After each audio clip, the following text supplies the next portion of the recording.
Hoje existem 35 partidos legalizados. A grande maioria de brasileiros e brasileiras, no entanto, não faz ideia do que e do porquê siglas tão numerosas, o que e a quem elas representam de fato. Existe a máxima de que o eleitor não vota no partido, vota na pessoa. Consequentemente, a pergunta que não cala: para que tantos partidos? Qual a finalidade e a quem eles servem? Ou eles se servem? O Brasil passou por vários regimes partidários: Império, República Velha, Estado Novo. Em cada um desses momentos, a configuração partidária foi diferente. Mas efetivamente o que se quer saber é quem nos representa de fato.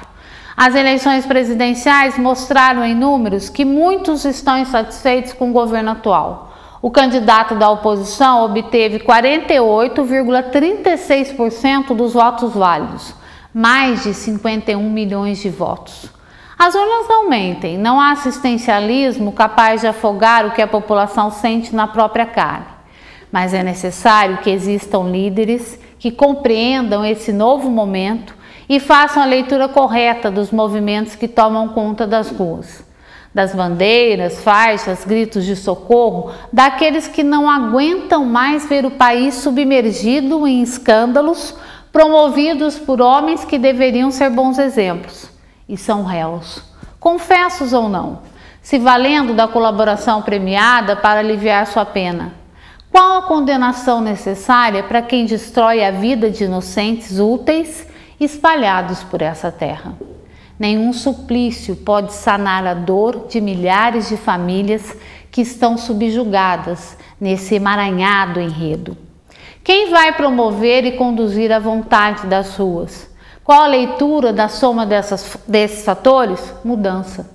Qual homem público que consegue enxergar, além das manifestações, além dos cartazes, do clamor, aonde se quer chegar, sem obviedades? O ator principal dessa obra precisa ter sensibilidade e perceber efetivamente que somos mais espertos do que nos fizeram crer até agora. Marionetes e massa de manobra existem em toda parte. Em equivalência, existem aqueles que não suportam mais ouvir mentiras, promessas, oposição que se limita ao debate raso. Lembre-se, o pecado maior vai ser sempre o da omissão. Portanto, os omissos não vão caber nesse cenário que vem se desenhando. Nem precisa ser tão sábio para constatar o irrefutável. Basta ser um e se fazer um na e com a multidão. Simples assim.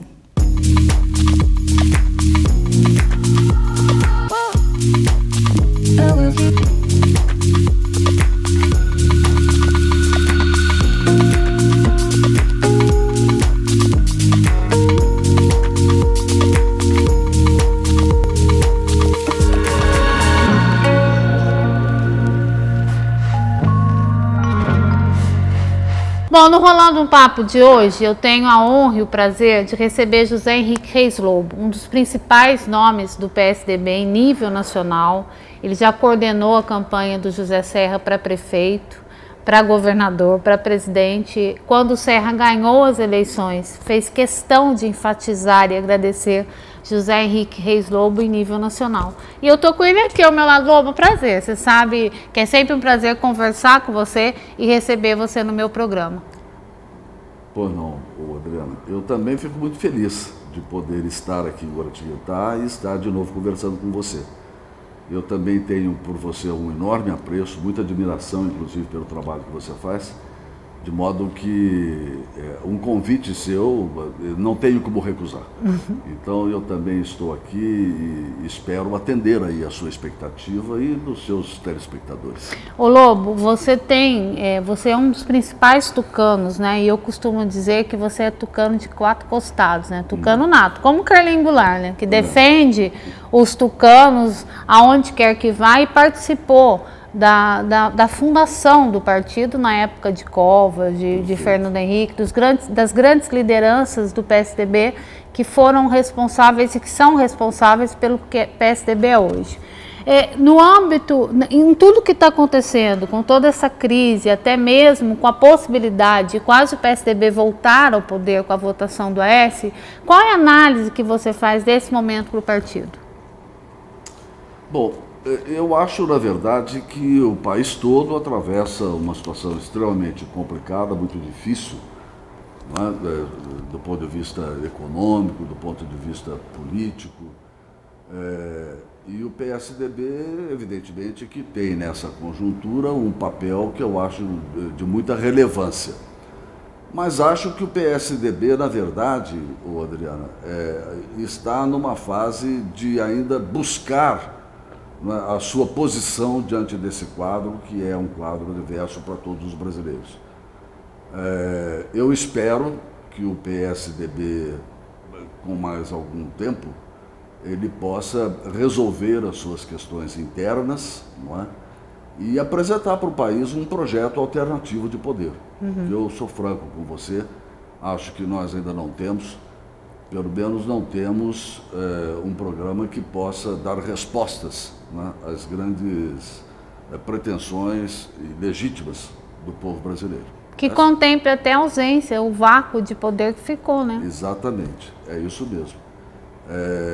Nós enfrentamos uma eleição em que vocês todos acompanharam, né, você especialmente como jornalista, que nos foi adversa, mas que foi uma campanha em que o partido vencedor baseou-se numa série de inverdades, de mentiras, né, que depois afloraram e trouxeram à tona a situação real do país. E é em face desse quadro que o PSDB tem que se posicionar. Não é fácil. Eu confesso para você que não é fácil. O PSDB é um partido de pessoas que são extremamente responsáveis, não é? Você tem lideranças de muita expressão no âmbito nacional, mas não é um partido que faça o jogo do quanto pior, melhor. Não é?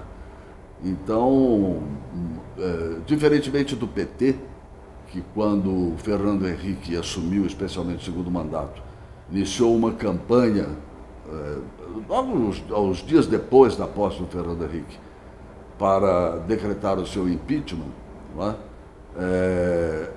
O PSDB não faz isso. O PSDB é um partido de homens que têm escrúpulos e que defende, acima de tudo, os interesses brasileiros.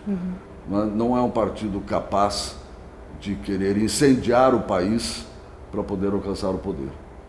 E isso é visto muitas vezes pela população como uma contradição. Eu ouço e vejo frequentemente nas redes sociais pessoas que cobram do PSDB uma postura mais firme, mais forte, contra o governo da presidente Dilma Rousseff e pregando inclusive o impeachment. Essas mesmas pessoas manifestam em algumas ocasiões o seu descontentamento com o PSDB, com as lideranças do PSDB, os nossos deputados, os nossos senadores, porque não fazem do impeachment, né, digamos que o objetivo primeiro e único do partido. Não é isso. Nós estamos realmente muito preocupados com o que vai acontecer com o país nos próximos tempos, nos próximos meses e nos próximos anos. Essa é a posição do partido. Ô Lobo, você acha que o que acontece hoje, especificamente com o PSDB, que é um dos principais partidos de oposição, é muito fruto do que ele não colheu na era Lula? Até em função o Lula tinha 80% de popularidade e intimidou, o partido se intimidou, ele recuou quando ele poderia ir para uma ofensiva, tanto que tinha a história da Dilma está associada a Anastasia em Belo Horizonte, que é o reduto do Aécio e que ele perdeu a eleição. Será que o povo de Minas fez a leitura correta porque achava ainda que tinha um resquício do Aécio com Lula? Eu acho que isso pode ter influído no resultado da eleição em Minas Gerais. Eu acho que, pelo fato do Aécio ter sido governador 2 vezes em Minas Gerais e governado com uma coalizão do qual participavam o PT, o PSB e outros partidos que hoje integram a base governista da Dilma Rousseff, o povo talvez tenha sido levado a fazer uma grande confusão sem saber distinguir exatamente a posição, né, de cada partido em face de uma determinada realidade. E eu, em grande parte, atribuo sim a derrota do nosso candidato lá no estado dele, né, a esse aspecto, né, a essa questão. Não foi só isso, evidentemente. Você tem ali em Minas Gerais determinadas cidades que são de uma, eu diria você que do estilo de vida, né, e que eles dependem muito, né, da assistência do governo, especialmente do Bolsa Família. E houve ali um pânico que foi espalhado na ocasião, naturalmente, pelo próprio PT, de que o Aécio ganhando as eleições, o Aécio acabaria com o Bolsa Família. Quer dizer, é um discurso a que eles estão habituados, né? E a cada 2 anos, 4 anos, a gente vê exatamente isso. Então eu acho que a derrota do Aécio lá em Minas Gerais, que na verdade foi fatal para ele próprio, foi crucial, né? Se deve em grande parte a esses aspectos que você levantou. Sabe que eu conversei recentemente com o filho do Mário Covas, que é vereador lá na cidade de São Paulo, Mário Covas Neto. E eu disse exatamente isso, que se o pai dele fosse vivo, na época em que o Lula estava no seu auge, o Mário Covas teria um outro tipo de reação. Claro que a gente está fazendo um estudo muito embasado na personalidade que ele tinha, de não ter uma subserviência mesmo que tudo parecesse o contrário. Por exemplo, quando teve o primeiro caso de corrupção, que foi o mensalão, que já era um dos fatores que indicavam aquilo que seria ou poderia ser o governo do PT. Você que conviveu muito com o Covas, você não acha também que a reação dele, ou a conduta, a condução que ele teria, a isso teria sido diferenciada? Eu acho, sim. Mário Covas era um político diferenciado. Destemido. Era um homem extremamente corajoso, né? Muito convicto das suas posições, muito coerente, né? Na sua condução. E, inegavelmente, tinha uma personalidade muito forte. E eu não nego que eu acho que o Mário Covas faz muita falta ao PSDB, e mais do que ao PSDB, ele faz falta à nação brasileira, não é? Como político, pela correção, pela maneira sempre muito... enfim, certa com que eles conduziam, tinha uma visão muito clara dos problemas nacionais, da maneira como o país deveria enfrentar as suas dificuldades. E ao lado do Mário Covas, eu diria a você que outras figuras do PSDB, que vieram infelizmente a falecer, também, hoje, até agora, não encontraram substitutos à altura Montoro, dentro do partido. Exatamente. Franco Montoro é uma dessas outras figuras, não é? Um homem que eu acompanhei no governo, fiz parte do governo dele e me orgulho muito disso, mas o Montoro era outro, não é? Tinha convicções muito próprias, era um político ideológico, totalmente despretensioso, não fazia campanhas ou não fazia política em função de interesses pessoais. De modo que são duas figuras proeminentes que nós perdemos e que hoje fazem falta. Mas tem uma terceira, o Sérgio Mota, por exemplo, que foi ministro do Fernando Henrique, em grande parte responsável pelos avanços do país. Telecomunicações. Especialmente na área de telecomunicações, nas privatizações. Enfim, mas o PSDB, por outro lado, é um partido que tem quadros muito interessantes, né? São figuras de proa da política nacional. Mas aí a responsabilidade aumenta justamente porque a expectativa das pessoas é muito em cima dessas figuras. É verdade. Porque você não espera menos de um Fernando Henrique Cardoso. É verdade. Você espera mais de um Fernando Henrique Cardoso, porque sabe que ele está à altura de fazer grandes coisas para a nação, entendeu? O exercício de poder que ele já teve, a experiência que ele já teve, ele não pode... Eu acho que até até em função disso que ele ficou quieto durante muito tempo, que ele não queria falar, porque ele considerava que a posição dele de ex-presidente não dava a ele essa possibilidade de falar, o que foi um erro, né? Porque ele é uma autoridade política, ele não deixou de ser, porque ele saiu da presidência. Isso não podia ser desconsiderado. Então, na minha concepção, talvez você discorde, o PSDB paga muito hoje, e as pessoas, os 51 milhões de votos do Aécio, por essa omissão dos partidos de oposição. E eu falo especificamente do PSDB porque ele é o maior dos partidos de oposição. É isso mesmo. Eu acho que a sua análise está, de novo, muito correta, está precisa. O Fernando Henrique é realmente, enfim, um dos grandes formuladores, né, que nós temos na política brasileira, um intelectual de primeiríssima grandeza, é um homem que tem uma contribuição muito importante, que vai passar, inclusive, para a história, né, a meu ver, como o presidente que mudou as bases, né, do país, as suas estruturas, permitindo que nós tivéssemos esse crescimento, mas que realmente, talvez por constrangimento, né, tenha se ausentado, num determinado momento, dos debates maiores, mais amplos, né, a respeito da vida do país, e com isto eu acho que setores, pelo menos do PSDB, ficaram mais ou menos à deriva.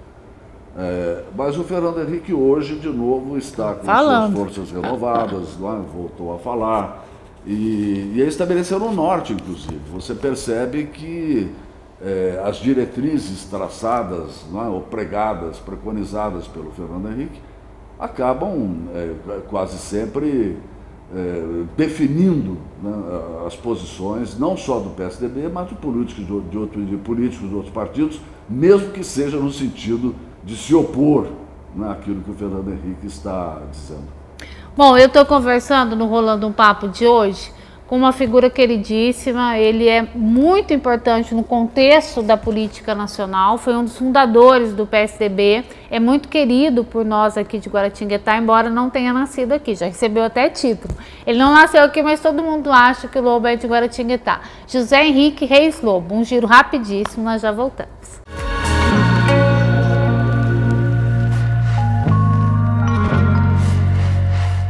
Venha saborear as delícias do restaurante Pizzaria e Pub Mangiare, especializada em culinária italiana. Cartas de cervejas com mais de 80 rótulos diferentes e 30 rótulos de cachaça. Almoço das 11h30 às 2h30 da tarde. Self-service com churrasco. Jantar à la carte das 18h30 às 2 da manhã. Aqui você ganha o bolo de aniversário agendando seu espaço com antecedência. Restaurante Pizzaria e Pub Mangiare, Rua Faustino Moreira, número 14, Vila Molica. Designado. Inovação em design e produtos personalizados. Grande variedade de produtos e serviços com o melhor do design e criatividade. Na Designado, produzimos canecas, chaveiros, chinelos, camisetas, caixinhas, entre outros produtos totalmente personalizados. A sua festa, evento ou confraternização ficarão eternizados com a sua marca. Temos o produto ideal para você. Nossas novidades são os copos Long Drink, bonito, personalizáveis em várias cores. Aceitamos cartões de crédito. Você pode adquirir também pelo nosso site www.designado.com.br. Designado Personalizados. Avenida Padroeira do Brasil, 988, Sala 2.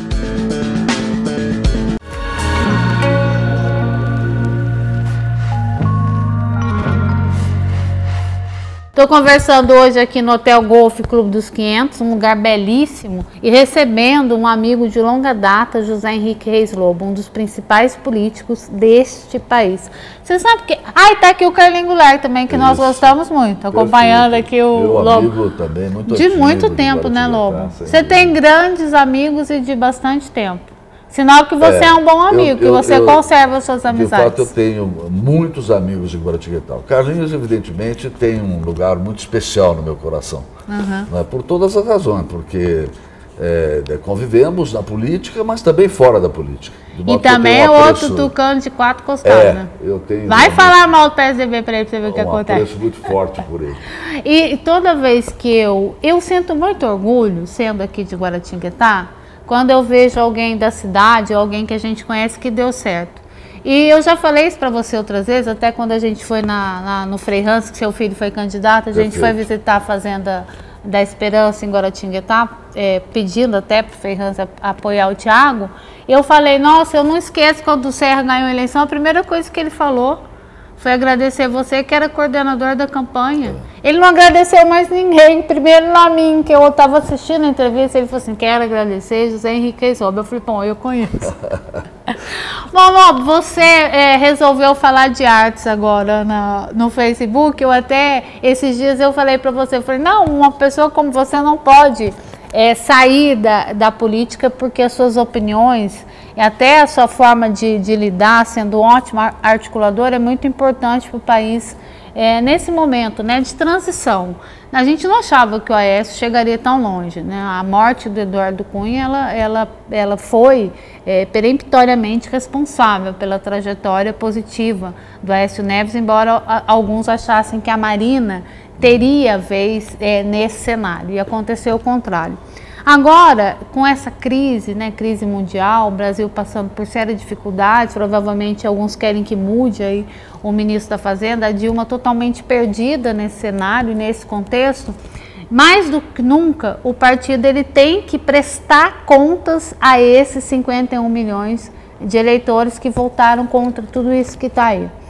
Dentro desse cenário, com esses personagens que já foram citados por você, né, Fernando Henrique, outras lideranças tucanas, né, o próprio Aécio, o Geraldo Alckmin, que você já foi secretário dele, chefe de gabinete, presidente do Fundo do Memorial da América Latina, sob o comando de Geraldo Alckmin.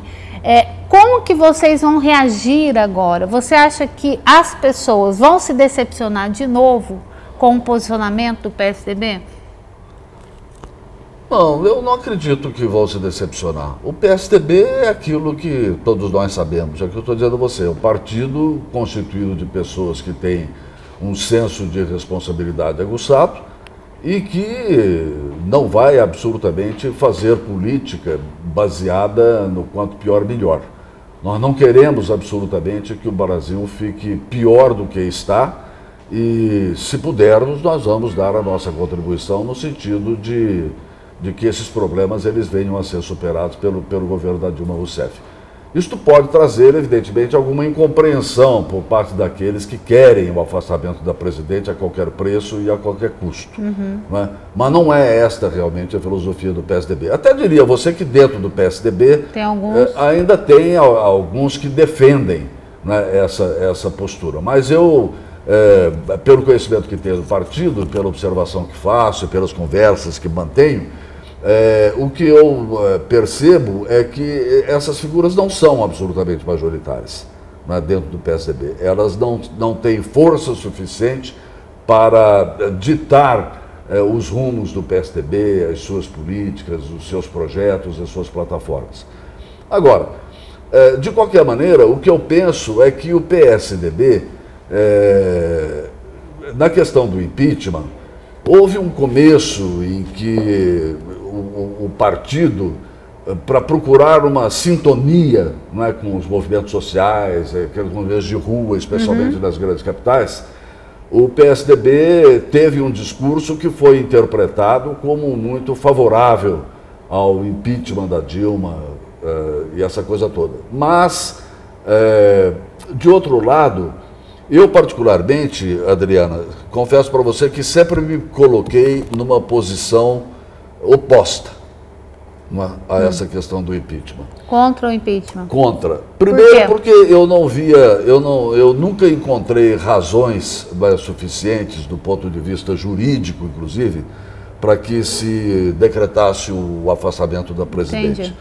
E a minha formação, você sabe, é jurídica, eu sou advogado, de modo que eu tenho esse vício, né, esse veso de procurar analisar as coisas do ponto de vista da sua legalidade.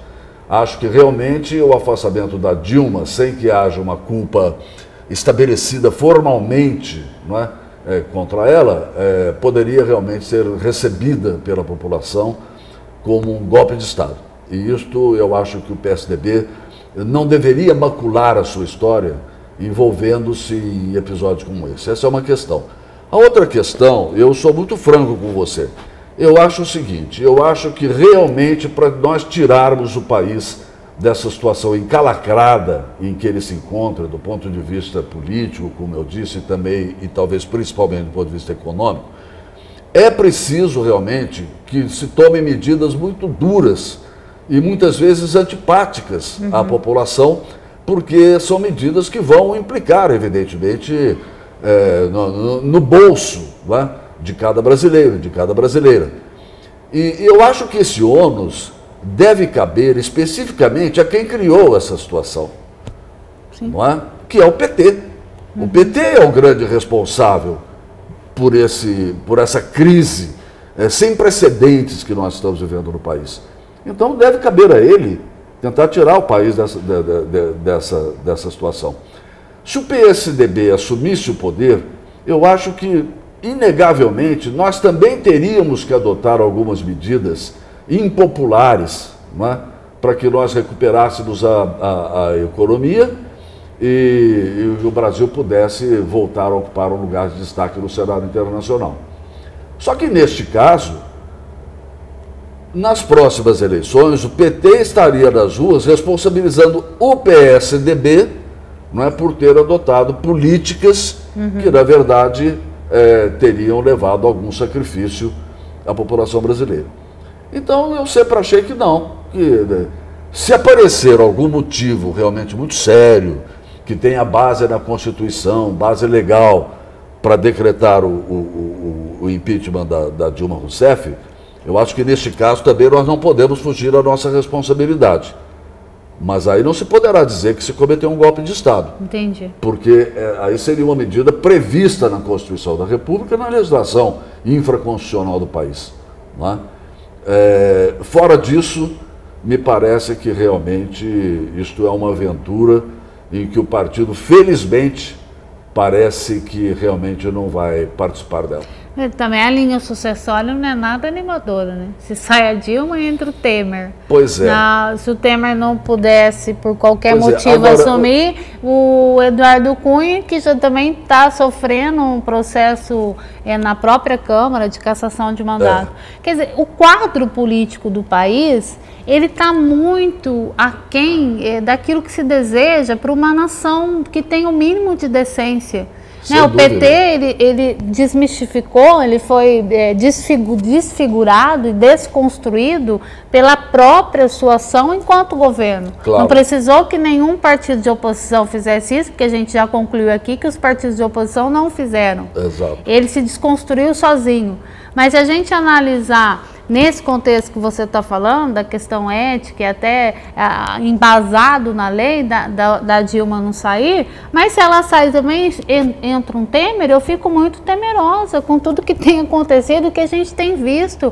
Tem 35 partidos legalizados no país e a maioria deles barganham na época de eleição, eles se vendem na época de eleição para compor a base do governo, entendeu? E cobram fortunas e quem paga isso é o povo. Pois é isso, você tem razão. E basta quem conhece, né, observar lá as origens do PT para concluir que é um partido que vive um grande paradoxo, né, que se distanciou totalmente, né, das suas origens. Aquela pregação do PT que nós assistíamos lá atrás, nos idos de 1970, talvez, ela foi absolutamente maculada pelas atitudes, né, do Partido dos Trabalhadores aqui no Brasil. Estas coligações que são feitas com pessoas que eles combateram de uma maneira muito firme, muito decisiva, o caso do senador Collor de Mello, né? Nossa Senhora. O PT encabeçou o impeachment, inclusive, foi um dos partidos que tiveram uma atuação muito destacada no impeachment do Collor, a questão do Sarney. E o PT sempre agiu mesmo de uma maneira muito incoerente, não assinou a Constituição da República, votou contra a lei de austeridade fiscal, então, enfim, e é um partido que, na verdade, a meu ver, tudo isso que está acontecendo é porque o PT tinha, na verdade, sempre teve, né, e a gente observava isso, uma preocupação no sentido de perpetuar-se no poder. Uhum. Não era o exercício do poder legítimo, democrático, que prevê, inclusive, a rotatividade dos partidos na chefia do governo. Não era isso. O PT queria realmente se perpetuar no poder.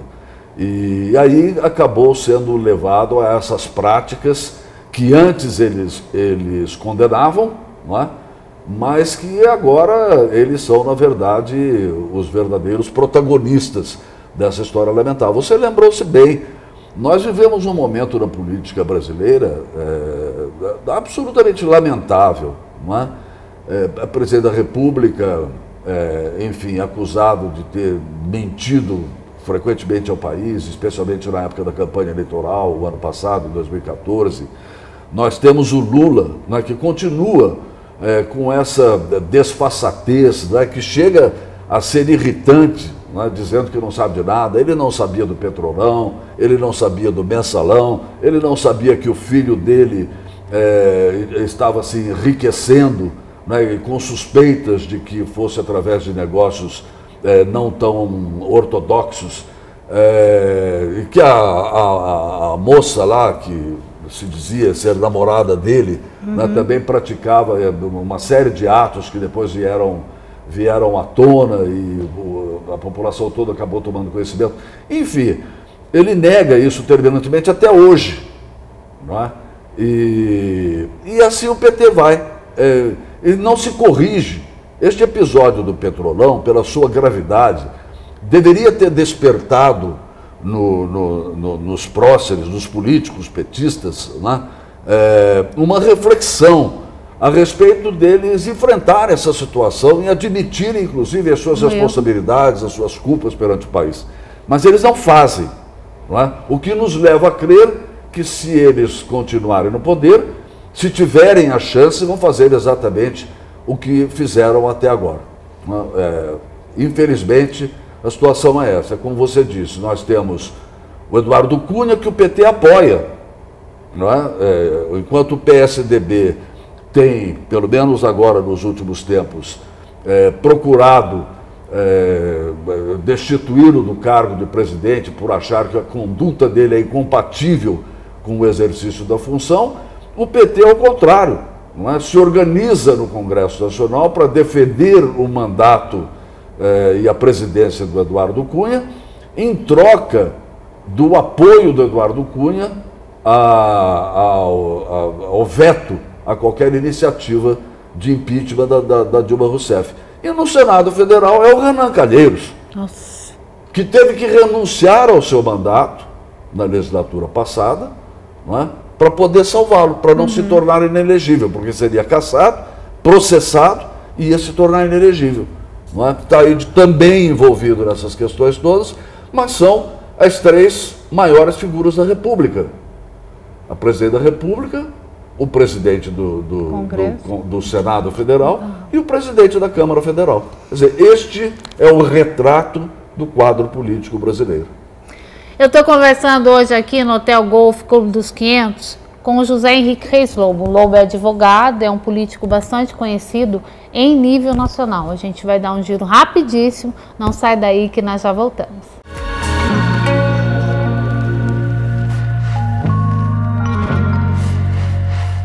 Gramados Móveis, há mais de 15 anos líder com a melhor loja no segmento moveleiro, com alto padrão de qualidade em madeiras nobres, diretamente da cidade de Gramado, Rio Grande do Sul. Aqui você encontra tudo em móveis padronizados e sob medida. São dormitórios, salas de jantar, salas de estar, cozinhas e outras novidades.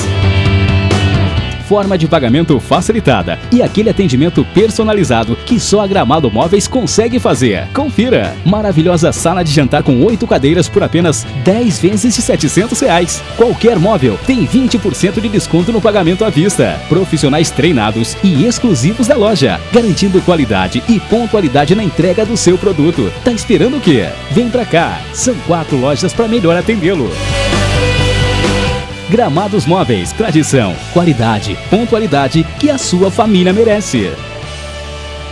MC Texturas e Grafiatos, o melhor preço e qualidade. Compare. Refil de textura e grafiato por apenas R$ 27,00. Temos também grafiato, textura lisa, textura design, seladora, massa PVA, massa acrílica, mão de obra predial, residencial e serviços com gesso. Marque um orçamento sem compromisso. Ligue 3133-2631. MC Texturas e Grafiatos, transformando casas em lares.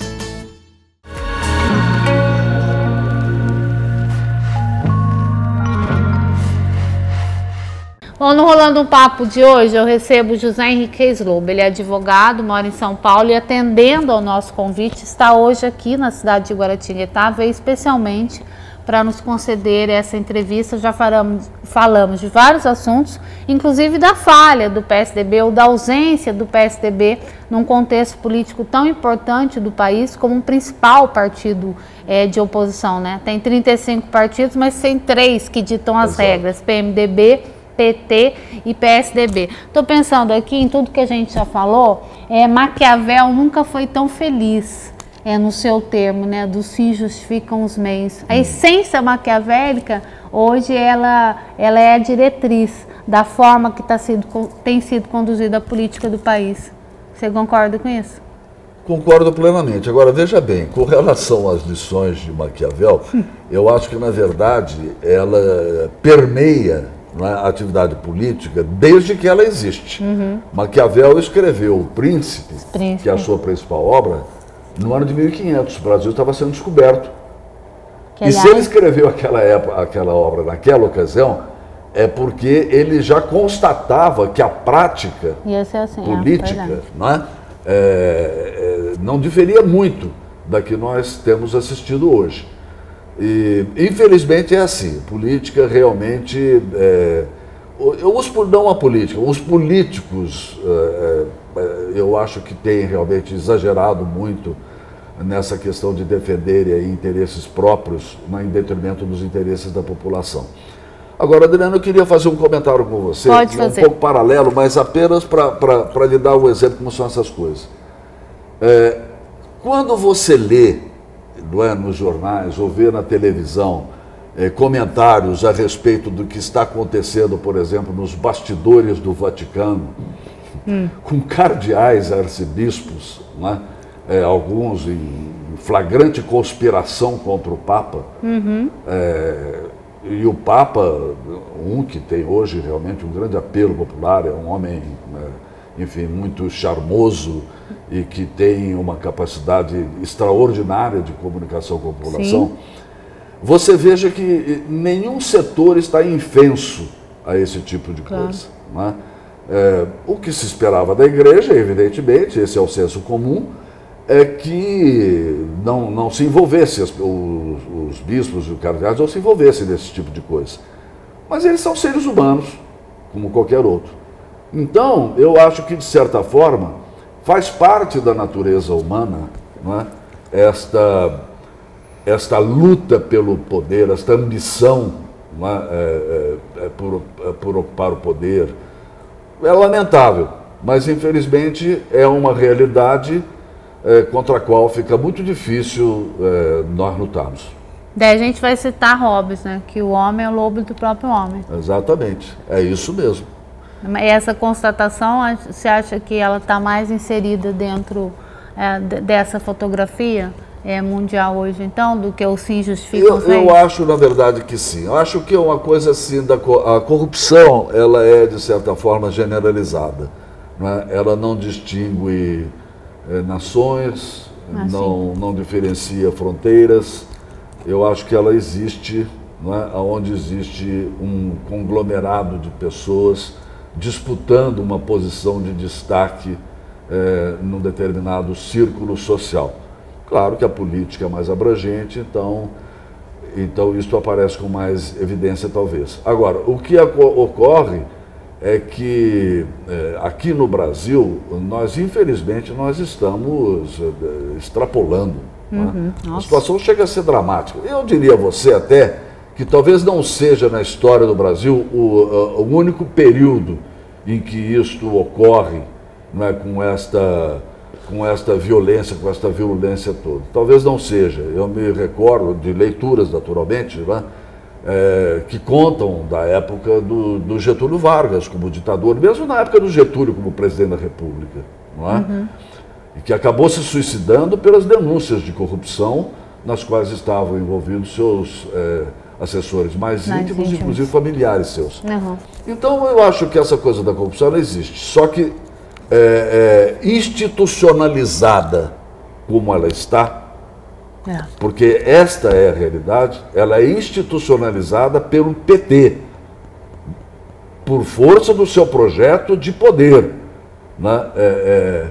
Não há, talvez, na história brasileira, nenhuma outra fase que se possa estabelecer, a gente possa se lembrar para estabelecer uma comparação. Nunca antes na história? Não, acho que nunca antes, realmente, plagiando o Lula, na história deste país, nós vivemos uma situação tão desastrosa do ponto de vista ético e moral como esse que nós estamos atravessando. Você sabe que o problema disso tudo, desse contexto, é que as pessoas já não têm o hábito de serem cidadãs, ou seja, elas não gostam de votar. Então, quanto mais isso aflora, né, embora existam movimentos sociais, as ruas hoje estão cheias de pessoas com bandeiras, né, pedindo justiça, pedindo impeachment, saudando Sérgio Moro, o outro presidente do Supremo, que teve um papel determinante em todo o processo, Joaquim Barbosa, no processo do Mensalão. Mas embora isso, quando você... E eu estou falando isso agora muito como cidadã, tá? Menos como jornalista, embora as funções sejam bem intrínsecas, né? Mas quando você olha, eu ligo a televisão, me dá um desânimo, sabe? Eu falo, gente, quando que alguém vai falar que ninguém está roubando mais, entendeu? Que a Petrobras, a situação está mais ou menos estável, que tem pessoas decentes, né? Porque tem bons exemplos, né? A gente estava citando aqui em off o exemplo do governador de São Paulo, Geraldo Alckmin, que tem uma postura correta, um homem probo na política, como citamos ex-integrantes do PSDB, né? O Mário Covas, o Franco Montoro, o próprio Hélio Bicudo, que é um ex-petista, que defendia, que hoje assinou o pedido de impeachment da presidente Dilma. Isso chega a ser um desalento? Você que mora em São Paulo e convive com isso muito mais diariamente até do que a gente, que vê às vezes essa história de forma muito paralela. Olha, eu acho que é um desalento, e eu quero até fazer uma confissão a você. Talvez seja a primeira vez que eu realmente me permita falar a respeito disso. Eu próprio, confesso para você, que fui, de certa forma, contaminado por isso.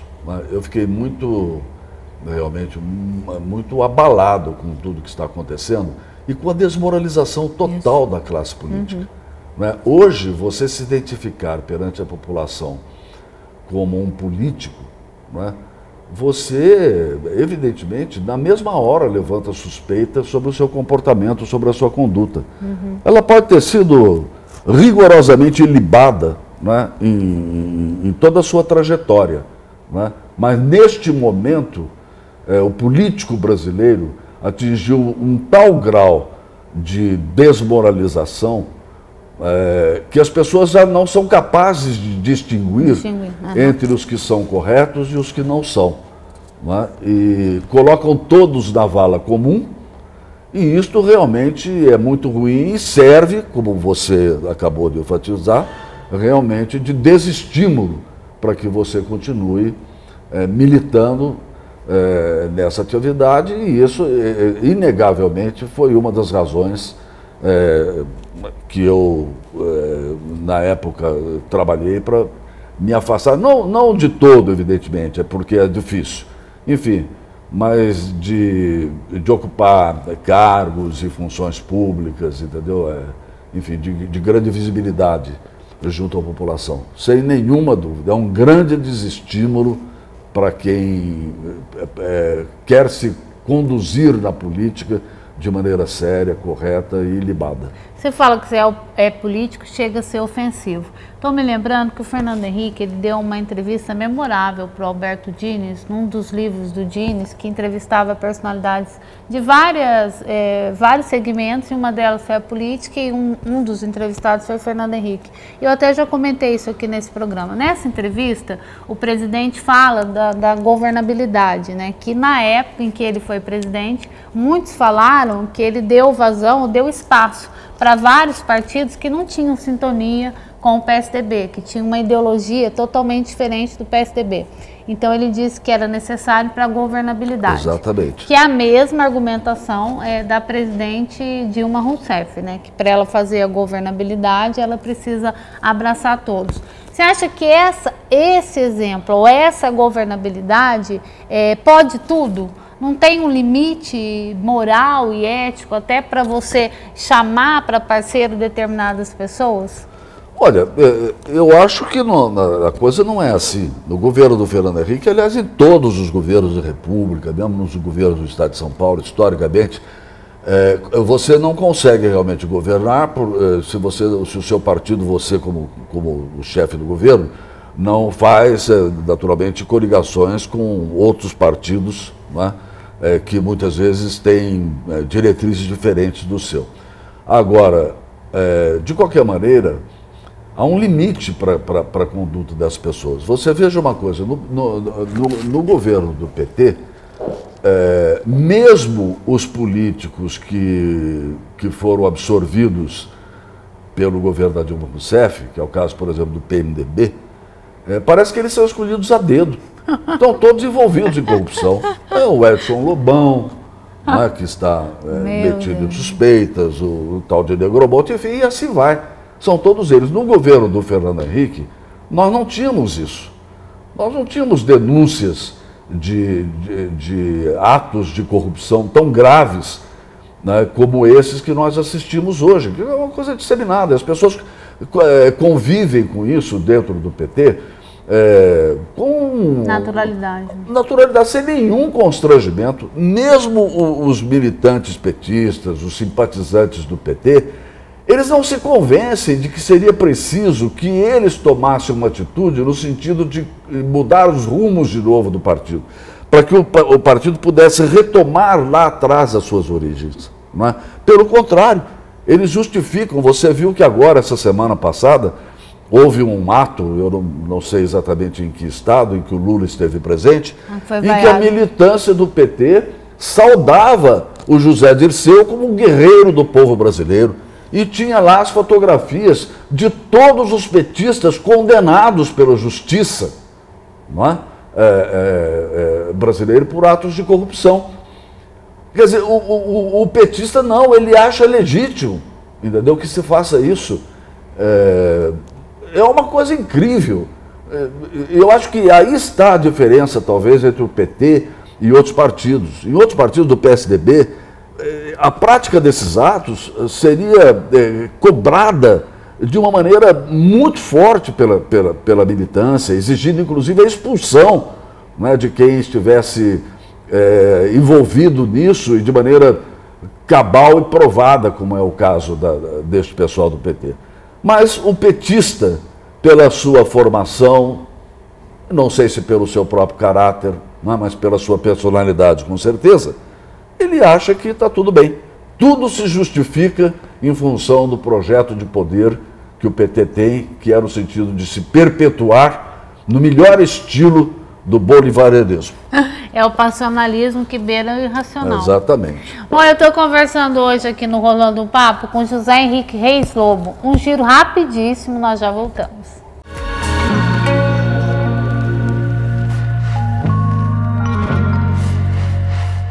Você que gosta de móveis de qualidade e tem bom gosto, venha conhecer a New Móveis e Colchões. Tudo de primeira linha, em madeiras maciça e também móveis feitos sob medida, planejados. Parcelamos tudo em até 10 vezes sem juros no cartão ou no cheque. Compras à vista, 20% de desconto. Venha conferir nossas ofertas. New Móveis Colchões, móveis planejados e sob medida, com muito mais qualidade. Avenida Padroeira do Brasil 304 em Aparecida, próximo ao Fórum. Telefone 3311-2246. Há 25 anos, a Odonto Company investe na mais alta tecnologia em tratamentos odontológicos, sendo hoje referência nacional em implantes, próteses e ortodontia. Por isso, venha conhecer a Odonto Company e sorria para a sua nova vida.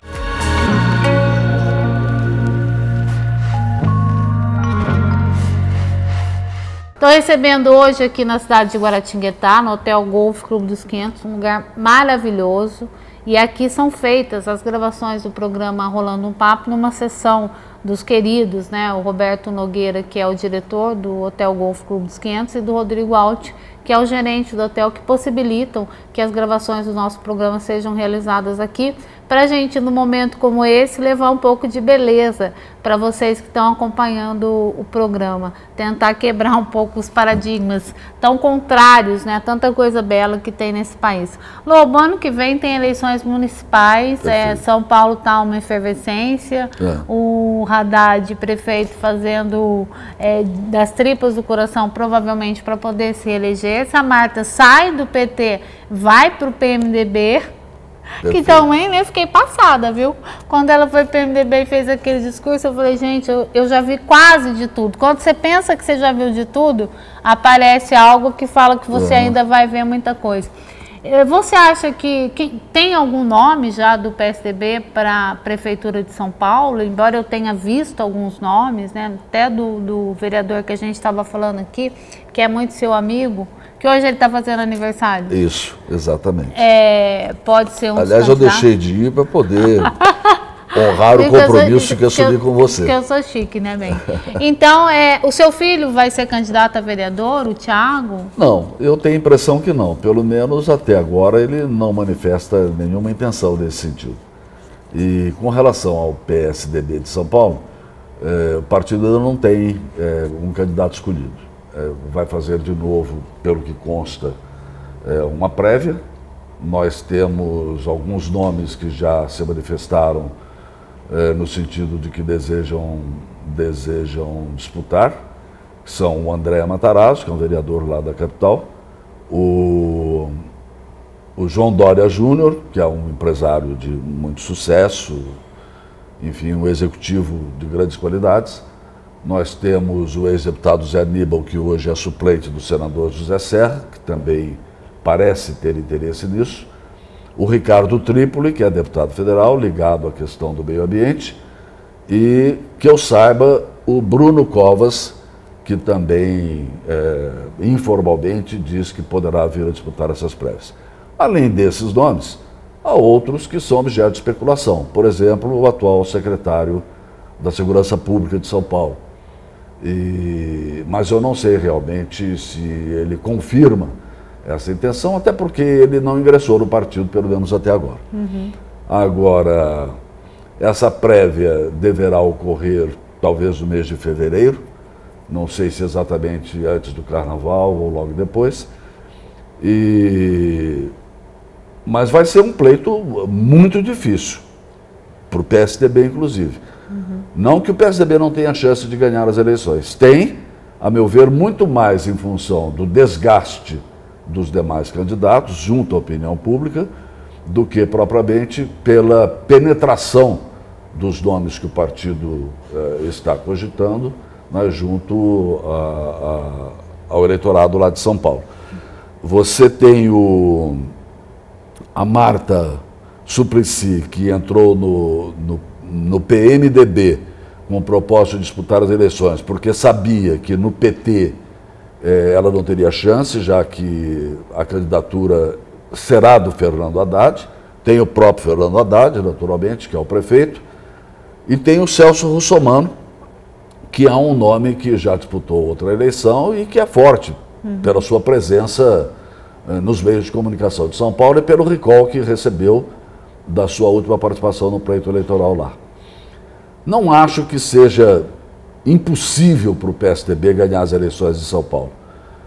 Eu já disse que, em grande parte, pelo desgaste dos demais candidatos, mas em parte também pelo prestígio que tem especialmente o governador Geraldo Alckmin, não é, lá na capital, e cujo apoio pode ser absolutamente decisivo para a vitória desse nome. O que nós temos de fazer, Adriano, se você me permite, é chegar ao segundo turno das eleições. Não é? Contra quem quer que seja. Não é? Se nós chegarmos ao segundo turno, eu acho que as nossas chances são grandes e até maiores, talvez, do que os nossos adversários. Não é? Agora, a questão é chegar lá. Que não é uma tarefa realmente que eu considere fácil. O governador, ele saiu da eleição para presidente absolutamente maior, né, do que qualquer político do país. Porque ele conseguiu a façanha, que era o que era muito contestado pelo Covas, que ele dizia que você transferir voto é muito difícil. E é claro que o êxito da eleição do Aécio em São Paulo tem muito a ver com o Geraldo Alckmin, menos por ele e mais pelo Alckmin. Não há dúvida nenhuma. A vitória do Aécio Neves em São Paulo se deve inegavelmente ao prestígio do Geraldo Alckmin, naturalmente com a contribuição também do próprio José Serra, que se elegeu senador com uma votação extraordinária. Mas o Aécio deve inegavelmente a sua votação em São Paulo ao trabalho do Geraldo Alckmin. Tanto que ele perdeu em Minas, que é o seu estado, e ganhou aqui. Se tivesse ganho em Minas, naturalmente hoje quem estaria na presidência não seria a Dilma Rousseff, mas o ex-governador de Minas Gerais. E daí nós estaríamos conversando até que você assumiria algum cargo, porque se o Serra fosse ministro, como vocês são muito próximos, provavelmente você estaria em Brasília. Olha, Adriana, eu na verdade vivo um momento, diria para você, meio sabático, entendeu? O que vai acontecer mais adiante, eu realmente não sei, não posso prever. Mas eu acho que esse distanciamento, entendeu, da atividade política... Foi bom para você? Foi muito bom para mim. Me levou a uma série de reflexões, entendeu, e de constatações, inegavelmente, muito importantes para a minha vida, ao mesmo tempo que me deixou o tempo livre para fazer a coisa que eu gosto, que é mexer exatamente com essa área cultural, com cinema, com teatro, com dança, música, enfim. Eu fiquei com tempo para isso. É isso que você se referia agora há pouco, quando você dizia que eu falo muito sobre cultura. Então é uma coisa que realmente eu gosto muito. E foi graças a esse afastamento que eu tive tempo para isso. Nessas constatações que você chegou nesse período de reflexão ao qual você se refere, o que foi mais determinante para você enquanto uma pessoa que sabe da política? Eu até já cheguei a comentar com você que eu nem achava correto você se afastar da política, porque o país mais do que nunca precisa de pessoas que tenham a expressão política que você tem. Nesse momento seu de clausura, vamos dizer assim, clausura da política, qual a constatação mais forte que você chegou? Olha, eu diria para você que o que pesou enormemente na minha decisão foi um pouco a constatação de que o tempo passa para todo mundo. Nós temos aí uma geração nova, de jovens, moços que estão chegando à política, que naturalmente mais, eu diria você, talvez mais afinados, com a época que nós estamos vivendo, e que talvez fosse realmente o caso de nós, que já demos a nossa contribuição, abrirmos espaço para que essa geração tente fazer aquilo que nós não conseguimos. Não é? Eu acho que isso é importante, esta renovação na política, ela é fundamental. Agora, não basta pregá-la, eu acho que é preciso praticá-la. E no meu caso, eu confesso para você que foi muito disso. Foi observar dentro do PSDB que nós tínhamos lideranças surgindo, nos vários setores de atividade, no meio estudantil, entre profissionais liberais, em termos geográficos, nos bairros de São Paulo, pessoas novas que vinham com ideias novas, diferentes das nossas, inclusive, e que precisavam de um espaço e de uma tribuna para expor as suas ideias, porque, na verdade, as que nós defendemos até agora valeram talvez um determinado tempo, mas elas precisam ser substituídas, elas precisam ser renovadas para que o partido, afinal de contas, não naufrague, em função exatamente de não ter conseguido se reanimar com forças diferentes. E para você curtir seus netos também, né? Também é importante. E que são lidos, né? Muito obrigado. É uma das coisas boas, realmente, que essa ausência da atividade política de maneira mais efetiva acaba nos permitindo. É um prazer enorme. Quem tem neto sabe disso. Lobo, olha, eu quero agradecer muito a sua presença aqui no meu programa Rolando um Papo. Você que vem agora a Guaratinguetá, não é a primeira vez que você me dá a honra de recebê-lo aqui em meus programas, agora na TV. Quero agradecer muito esse carinho e a sua presença aqui. E também agradecer ao nosso amigo, que ele é meu amigo também, Carlinho Goulart, pessoa muito querida por todos nós. Bom, muito obrigado a você, Adriana, pelo convite. Eu repito que tive o enorme prazer em vir a Guaratinguetá aí, por sua solicitação.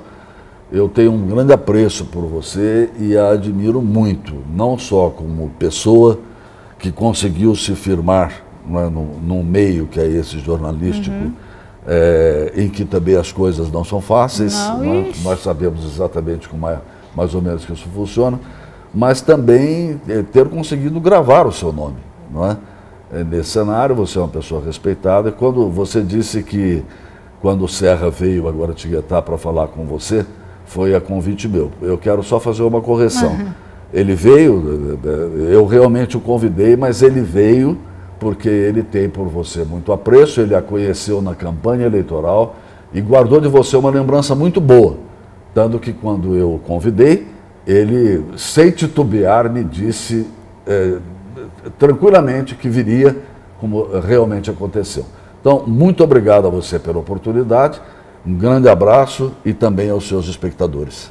Eu que agradeço você e um abraço no Thiago, que faz tempo que eu não vejo, viu, Thiago, só na eleição. Obrigada, Carlinho, pela presença. Gente, eu quero agradecer demais a todos vocês pela audiência desse programa.